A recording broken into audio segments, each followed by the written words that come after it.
Life என்பது பரலோக தேவன் கொடுக்கிறது லைஃப். ஆமென். நான் அவைகளுக்கு ஜீவன் உண்டாகவும் அது பரிபூர்ண படமும் வந்தேன். அல்லேலூயா. இயேசுவுடைய பிரசங்கம் என்பது உலக வாழ்க்கை குறித்து அவர் பிரசங்கம் பண்ணவில்லை. மனம் திரும்புங்கள், பரலோக ராஜ்யம். அப்படி என்றால் நாம் இந்த பூமிக்குரியவர்கள் அல்ல, சொர்க்கத்துக்குரியவர்கள். அப்படி இந்த பூமியில் இருக்கிற நாட்கள் வரை ஒரு சோதனை ஓட்டு. இந்த சோதனையை ஜெயிச்சுட்டு வெளியே எங்க போனோம்? பரலோகத்துக்கு போனோம்.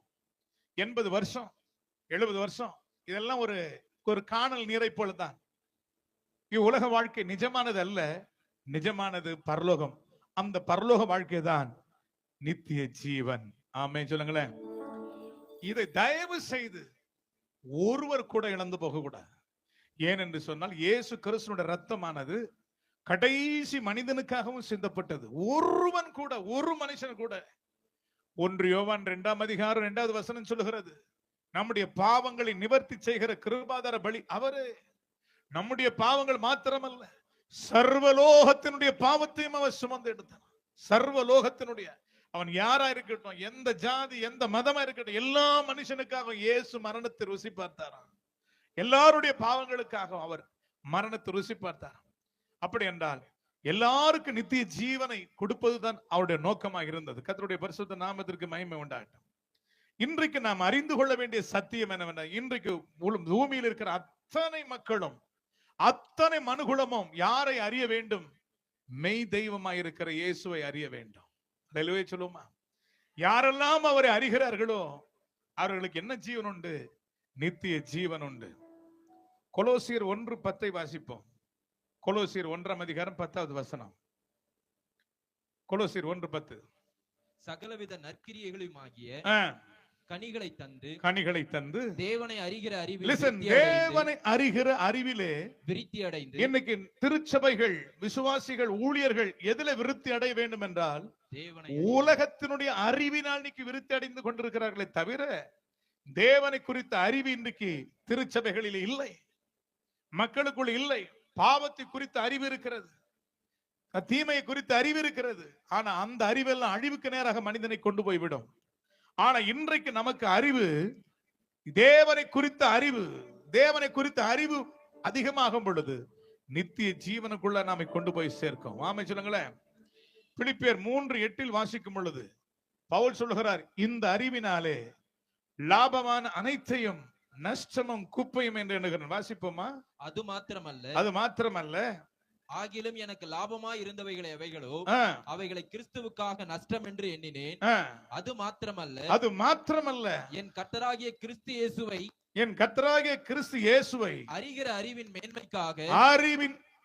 மேன்மைக்காக எல்லாவற்றையும் அவருடைய அறிவுக்கு முன்பதாக எனக்கு லாபமாய் இருக்கிற எல்லாவற்றையும் அற்பமாக எண்ணுகிறேன்.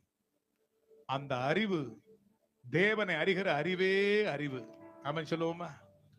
அதான் அப்போஸ்தலனாகிய பவுல் சொல்லும் பொழுது சொல்றாரு, நான் விசுவாசிக்கிறவர் இன்னார் என்பதை அறிந்திருக்கிறேன். இந்த அறிவு இருந்தால் இந்த அப்போஸ்தலனாகிய பவுலுக்கு ஏறக்குறைய 28 மர்மங்களை கர்த்தர் வெளிப்படுத்தினாராம். ரகசியங்கள், அளவில்லாத ரகசியங்களை கர்த்தர் வெளிப்படுத்தினார். பவுலுடைய ஊழியத்துல லட்சக்கணக்கான மக்கள் பலப்பட்டார்கள். ஆமென். சபைகள் பலப்பட்டது. அவன் சொல்லும் பொழுது சொல்றாரு, எபேசியர் 3:6 வாசிக்கும் பொழுது, எபேசியர் 3:6 வாசிக்கும் பொழுது இந்த ரகசியம் அவருடைய பரிசுத்த, வாசிப்போமா?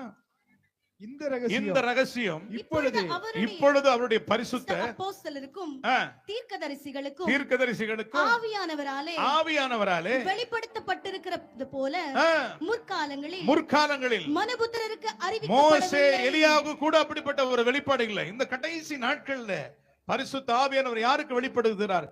அவரை அறிகிற பிள்ளைகளுக்கு அவருடைய ரகசியங்களை வெளிப்படுத்துகிறார். அல்லேலூயா.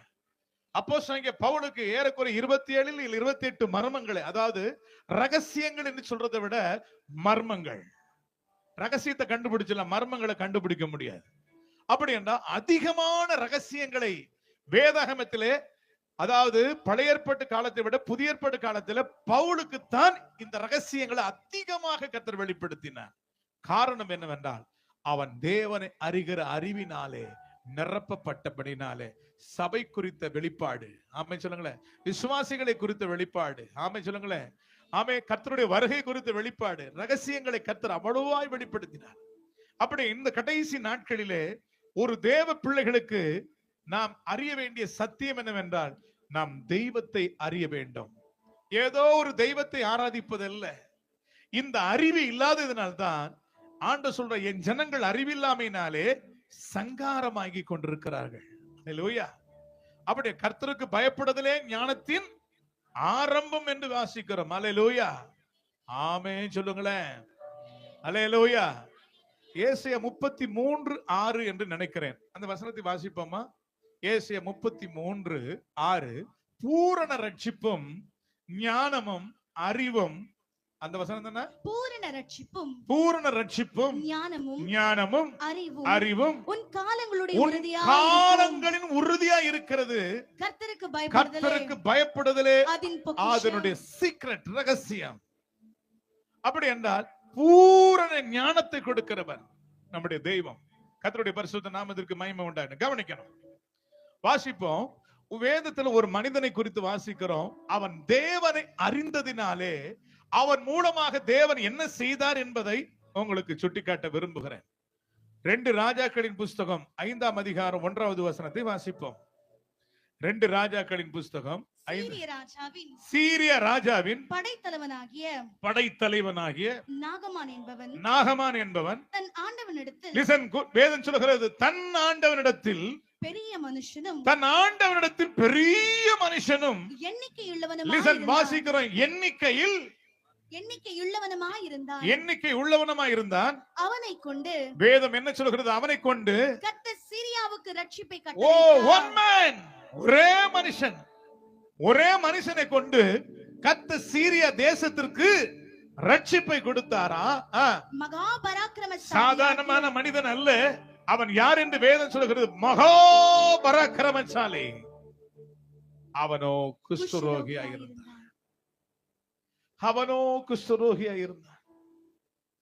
சீரிய நாட்டினுடைய ராணுவ தளபதி, எண்ணிக்கையில பெரியவன், பராக்கிரமசாலி, பயங்கரமான மனுஷன். ஆனால் அவனோ குஷ்டரோகியா இருந்தான். குஷ்டரோகத்தினுடைய வியாதி கொடுமையானது. அவருடைய சரீரத்தை அரித்துவிடும், முகத்தை அரித்துவிடும், அவயங்களை அரித்துவிடும், அலங்கோலமாக்கிவிடும். ஒரு கொடூரமான வியாதியினால் அகப்பட்டிருந்தான். ஆனா அவன் வீட்டிலே இஸ்ரேல் தேசத்திலிருந்து சிறையாய் கொண்டு வரப்பட்ட ஒரு பெண் இருந்தாள். ஆனா அவள் சொன்னாள், எங்கள் தேசத்திலே மெய்யான தீர்க்கதரிசிகள் இருக்கிறார்கள், எங்கள் தேசத்துல மெய்யான தேவன் இருக்கிறார். அங்கே என் ஆண்டவன் போனால் நிச்சயம் சுகம் அடைவார் என்று சொல்லி தன்னுடைய எஜமாட்டியினிடத்தில் சொன்னபோது, அந்த அவளோ நாகமானுடைய மனைவி நாகமானிடத்தில் இந்த வார்த்தையை சொல்லி, எப்படியாயிலும் நீங்க இஸ்ரேல் தேசத்துக்கு போங்க, அங்கு மெய்யான தேவன் இருக்கிறாராம், தீர்க்கதரிசி இருக்கிறார்களா, நீங்க சுகமாயுவங்கன்னு சொல்லி விசுவாச வார்த்தை சொல்லி ராஜாவிடத்தில் நிருபத்தை வாங்கி கொண்டு நேர இஸ்ரவேல் ராஜாவிடத்துல போறார். ஐயா, அதாவது எப்படி போறாரு தெரியுமா? சாதாரணமா இல்ல, தங்கத்தோடு வெள்ளி பொண்ணோடு எல்லாம் மாட்டு வஸ்திரங்களோடு கூட போறார். பெரிய காணிக்கை எடுத்துன்னு போறார். ராஜாவிடத்துல போய் சொல்ற, ராஜா நான் ஒரு குஷ்டரோகி, எனக்கு சுகமாக்கு. இந்த நிருபத்தை வாங்கின போது ராஜாவுக்கு என்னாச்சுன்னா, பார்த்து வஸ்திரத்தை கிடிச்சு, நானா தெய்வமா, என்னால முடியாது அப்படின்னு ஒரே புலம்பல். இந்த செய்தி எலிசாவுக்கு அறிவிக்கப்படுகிறது. அவனை வர சொல்லுங்கள் என்று சொல்லி எலிசாவின் மூலம் அழைப்பு வருகிறது. எலிசாவுடைய வீட்டு வாசலில் என்று ஒன்று கவனிக்கணும். ஆச்சரியமா இருக்குது பாருங்க. நம்மள என்ன பண்ணிருப்போம்? ராஜாவுடைய தளபதி இல்ல, அந்த ராணுவ தளபதி இல்ல, அவரை வீட்டுக்குள்ள வர வச்சு, ஐயா உங்களுக்கு என்ன வேணும், என்ன வேணும் கவனிச்சிருப்பேன்ல. வாசலே நிற்கிறாரு. நேர சொல்ற எலிசா சொல்றப்பா, அதோ யோர்தான் நதிக்கிறது, 7 முறை போய் நீ ஞானஸ்தானம், அதாவது போய் முங்கி எழும்புன்னு சொல்றாரு. இவர் நினைக்கிறாரு, என்னையா இருந்தாலும் என்ன பூசி ஜெபம் பண்ணி ஏதாயிலும் ஒரு அற்புதத்தை செய்வார்னு பார்த்தா யோர்தான் போய் 7 முறை முங்குன்னு சொல்றாரு. எங்க ஊர்ல இல்லாத ஆறா, எங்க ஊர்ல இல்லாத நதியா? என்ன பைத்தியம் பிடிச்சிச்சு அந்த ஆளுக்கு? என்ன நினைச்சுக்கிட்ட?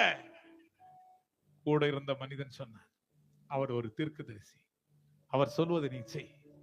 அப்படியே கீழ்ப்படிந்து போனான். அல்லேலூயா. அப்படியே கீழ்ப்படிந்து போய் யோர்தானிலே 7 முறை அவன் முங்கினான். 7வது முறை முங்கி எழும்பும் பொழுது அவனுடைய சரீரம் ஒரு குழந்தையினுடைய மாம்சத்தை போல மாறினது. அல்லேலூயா சொல்லுங்களேன். ஒரு குழந்தையினுடைய மாம்சத்தை போல மாறினது. நல்லா கவனிச்சேன். அவனுடைய சரீரமும் மாறிச்சு, ஆத்மாவும் மாறிச்சு.